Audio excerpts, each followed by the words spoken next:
Hey guys, before the video, just a little modern day poppin'. This was filmed back in August, so some things are outdated. I say Ghost of Yotei instead of Ghost of Yotai. Apologies. I'm at college now, so it's a little bit harder to make videos and put them out consistently. Not like I was before, but you know. I got red hair too, so if you like it, put it in the comments, I guess. And I hope you enjoy the video. Enjoy the death of Flash games.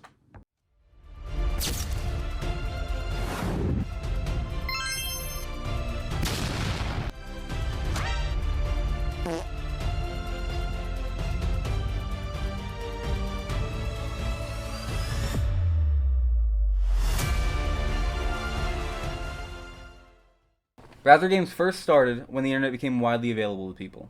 Mainly with the release of HTML support, browser games at first were simple text-based dungeon games, many of these being multiplayer, or at the time known as multi-user dungeons, also called MUDs. From what I could find, one of the first big browser games was Earth 2025. Made by Mehul Patel and first released in 1995, Patel based it on his brother's BBS game Solar Realms Elite. During its lifetime, Earth 2025, along with another game made by Patel, Utopia, helped its host website Swerve.com win 2 Webby Awards in 2002 and 2003.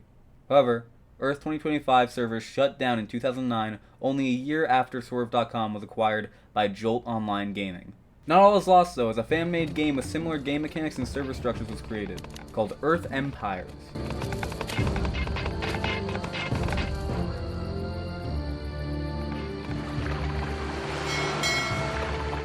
Following this, JavaScript and browser plugins were released to the public. More advanced browser games were being created, including interactive animations made with Macromedia Flash. In the late 90s, sites began to emerge holding better games and becoming popular enough for massive tech companies, such as Microsoft, to become interested.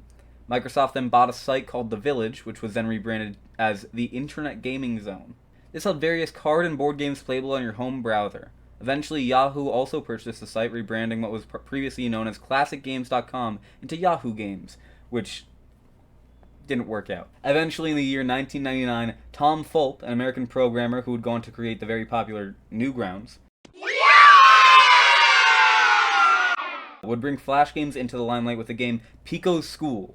This was a massive start for browser games, as something like Pico's School had never been seen before. This led to what we know as Flash games! Flash games were truly becoming a genre for indie game developers to find, support, and cultivate a wide community of people on platforms like the formerly mentioned Newgrounds or Miniclip. People were able to create and share games easily without needing advanced knowledge of programming. This leads us into the mid-2000s, which is widely credited as being the golden era of Flash games. Popular titles at the time were Bloons Tower Defense, Line Rider, and The Impossible Quiz, which many of you may have played, like myself. More and more developers were starting to use ActionScript, a scripting language more specifically for Flash applications. This led to the influx of creativity that covered the Flash game sphere at the time, all influenced by one another. All the tools people were using to make these games were completely free and widely available to everyone, along with tutorials on how to use them all over the internet. Thousands of new games were being posted monthly on Newgrounds alone. A single developer-made game could get millions of plays without much, if any, marketing. Along with the games came the communities around them. The sites hosting the games often had forums and reviews.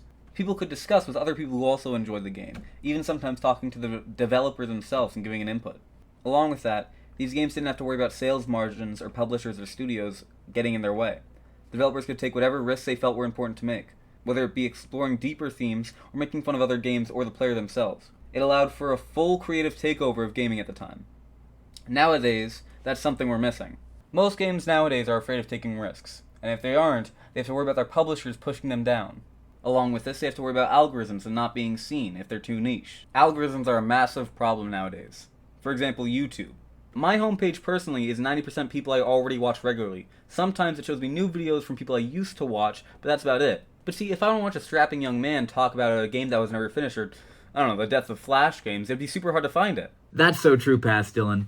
Hey, present Dylan here. Do you have trouble finding my videos? You do? Well, guess what? Me, just invented this little thing. It's called the subscribe button. If you scroll down right now, you'll see it. And if you click the subscribe button, you'll get my videos on your feed whenever I post new videos. Isn't that great? And if you hit the little bell icon next to it too, you'll get notified whenever I post. Isn't that great? And then you can drop whatever you're doing and watch me. Right? Right? Right? Hey, and if you feel like it too, why don't you leave a like? I'd really appreciate it. Anyway, let's get back to the video.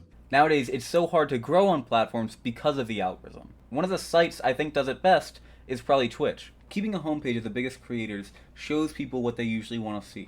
Along with that, they have the side of their people you follow. But if you follow certain tags in games, you'll see people playing those certain things, which helps people explore new creators they want to watch. Around 2010, Flash games and their communities started to slowly fade into the background. A big part was due to Steve Jobs and his Thoughts on Flash open letter.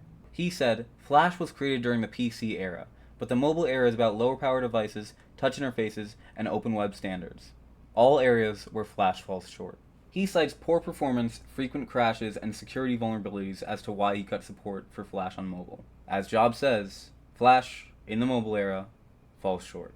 Along with that, Unity, HTML5, and other engines became the new standard for developers, with no plugins being needed and running on all devices and modern browsers. Flash was simply outdated. Then, on December 31st, 2020, Adobe killed it. With Chrome and Microsoft getting rid of it soon after, websites relying on Flash broke unless they had a workaround. And with that, Flash was gone forever. With Flash's demise, tens of thousands of games risked being gone forever, so preservation efforts were immediately put into effect. Ben Lattimore, also known as Blue Maxima, founded Flashpoint, a preservation project. He started to save as many Flash games as he could, which has now become an archival project of browser games. It immediately got a massive attention on sites like Reddit, and within a year of its announcement, it had 10,015 games preserved. It now has evolved into an archive of over 200,000 games and videos that would have been lost to time. Flashpoint, along with other sites like Internet Archive, allow us to still play these games now. But it's not as simple as Flash games not being made anymore. It's the intent behind it and the creativity that has been lost with newer titles. The only real comparison I think I can make to Flash is contemporary mobile games. The amount that are being made and the size of the teams feel very similar to me. However, the games couldn't be more different. If you're on TikTok or Instagram Reels, or the poor souls who are on YouTube Shorts, you've seen the ads of the games that look nothing like the actual ad, or the games that look like the ad, but are littered with in-app purchases and ads every 5 seconds. These modern games feel like their sole intention is to make money. Flash games were in fact making money, they had ads, however it was not their sole intention. There was creativity behind it, ingenuity. Now I feel like I see the same game reskinned 30 times in the App Store. We also see this a lot in AAA titles. They focus on making money almost exclusively, whether it be a battle pass, in-game purchases, or just playing it way too safe and losing what a game series used to be about. I'm looking forward to the next 5 years of gaming. Hopefully with games like GTA 6 and Ghost of Yotai coming out, we'll see a resurgence of risk-taking and creativity, but I don't know. But the impact that Flash games had on modern gaming cannot be overstated. The surge of small developers being able to share their work out there and having thousands of people see it without them needing to pay for marketing at all, I don't think can ever be replicated the same way. It truly was a standout time for gaming. And this has been the death of Flash games.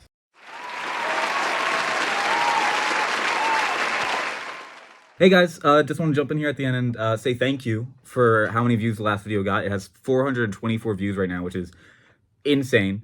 I know it's been a year, but it's been a long year. And with that being said, I want to say stay safe out there. We're in a very dangerous time, especially in America. I'm hoping to post a bit more. I have a few ideas that I'm going to start working on. Again, I really appreciate the support. If you want to like and subscribe, that'd be great. And check out some of my other videos. They should be popping up on the screen somewhere if they haven't already. And yeah, have a great day. Stay safe. Love you guys.